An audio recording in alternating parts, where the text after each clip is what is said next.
In 1917, the United States Army sent the Harlem Hellfighters to France with one specific order: do not let them fight. They handed them over to the French army like they were surplus equipment, thinking they were disregarding the men. But the generals made a strategic error. They checked their men for rifles, but they forgot to check their luggage. Inside was a cultural Trojan horse that would conquer Europe.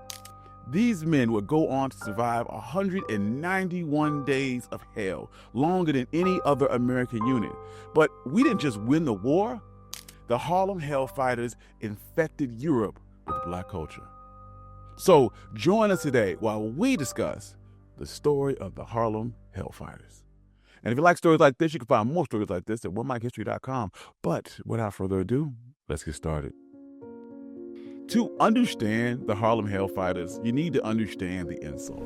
When the 15th New York National Guard, later known as the Harlem Hellfighters, arrived in Spartanburg, South Carolina for training, they were met with a level of hatred that is difficult to describe. The locals spit on them. White soldiers from other units refused to salute them. The army itself was embarrassed by them.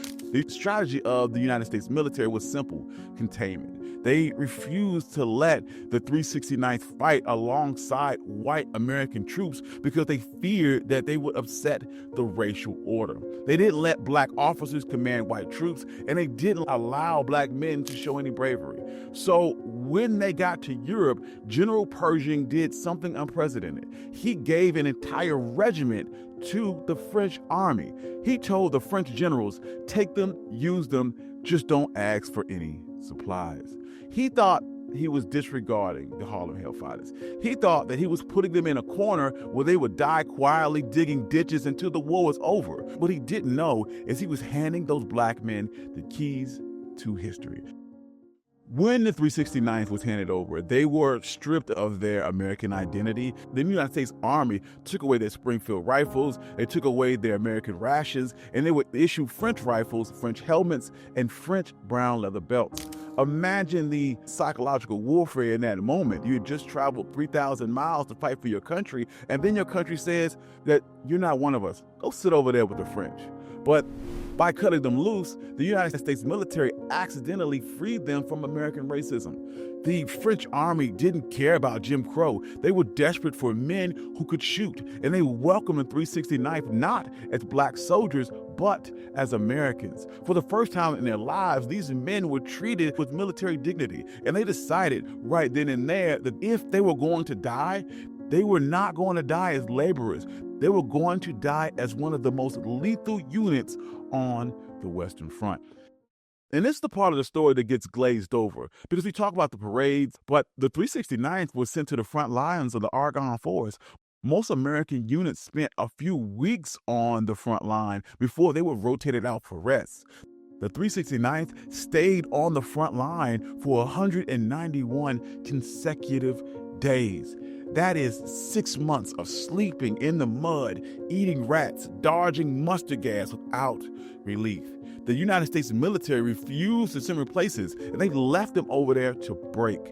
But they evolved. They became experts in trench raiding. At night, armed only with knives and French grenades, they would slip across the no man's land to terrorize German lines. They were so quiet and so deadly that the Germans gave them a name and it stuck.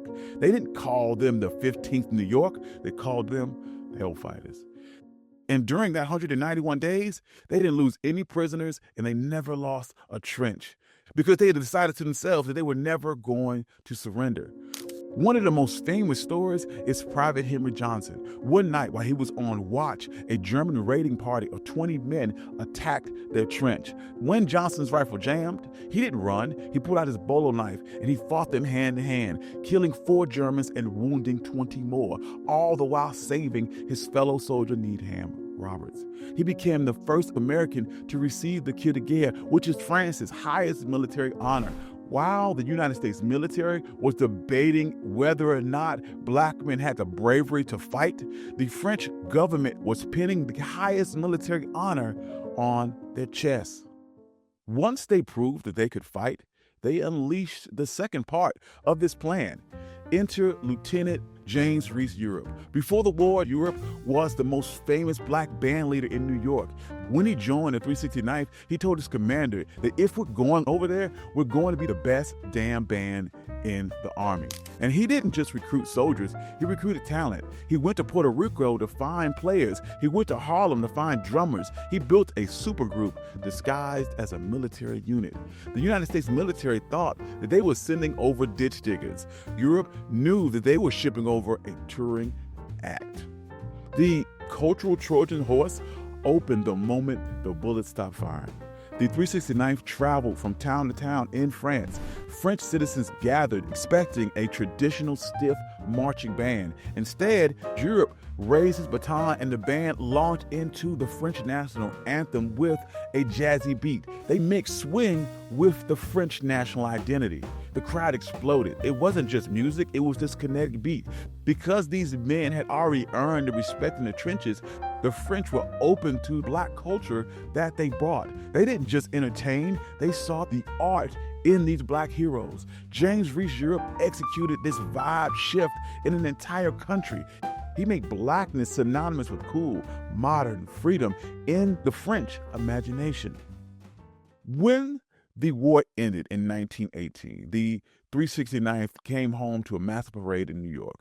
They marched down Fifth Street to the music of Europe's jazz. But the victory wasn't just a parade. It was the outpost that they left behind. Because of the 369th, France was now addicted to jazz. They were addicted to black culture. That Trojan horse had been opened and the virus had taken hold. They had created this safe haven economy. In the 1920s, when segregated America became unbearable, black artists knew that there was an escape hatch. Josephine Baker didn't go to Paris by accident. Langston Hughes didn't go there by accident. They went there because the Harlem Hellfighters had cleared this landing zone. James Reese Europe and his men had terraformed black culture in the landscape of France. They made a place where black folks could walk into a restaurant, rent an apartment, or date whoever they wanted. They didn't just fight a war for territory. They fought a war for the peace of mind, and they won, not in Alabama, but in Paris, France. In the end, we often talk about the Harlem Hellfighters as a tragedy. Men who fought for a country who didn't love them back. But that misses the genius in the moment. They used the United States Army as a free ride across the Atlantic. They used the war as an audition for the world. They proved that you could endure 191 days of hell and come out dancing on the other side. The Army gave them guns, but they conquered France with the drumbeat.